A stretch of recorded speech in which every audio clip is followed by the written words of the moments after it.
There's been more violence on the picket lines at Scunthorpe, and England make a dramatic start in the one-day test.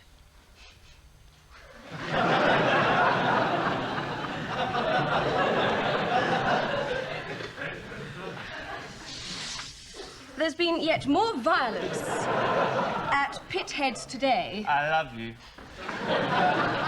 Police and miners clashed at several pits. I want you to have my child. And at the Scunthorpe Coke Works, there were angry scenes. This report from Jim Fraser. Oh, Sally, you're a beautiful girl. Against the monkeys, what's going on in the world? I'm very sorry, we seem to have lost that piece of film. Sally, Sport. let me look at you. At Lord's today, For once, take your eyes off the bloody autocue. England's new captain, David Oh, Sally, Thingy.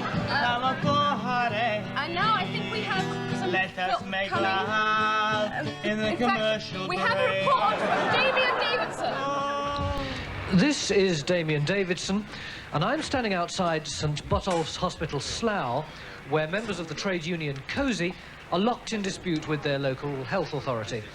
And this is Mrs Janet Chambers, whose 9-year-old son, Toby, has had his operation delayed because of this unofficial action.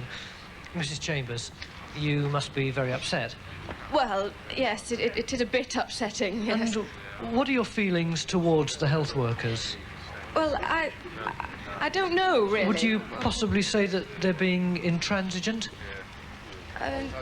No, I don't think I'd go as far And as... how do you feel when you think of your brave little soldier in there, desperately hanging on to life while this dispute drags on and on? Hanging on? After all, he could die, couldn't he, Mrs Chambers, as a result of this deadlock? Die? Frightened and alone, all for the want of meaningful negotiations. He's only got tonsillitis. And is it not the case, Mrs Chambers, that you even had trouble getting your little chappie into this hospital? Yes, that's right. Yes. And why was that? Well, because the gates are all blocked with journalists. Here covering this wild cat dispute. Yet, despite the suffering to which your flaxen-haired little angel is being subjected, you still wouldn't attach any blame to the health workers? No, I don't think I would. This is Damien Davidson with someone who calls herself a mother. And that's all from us until tomorrow night. Good night.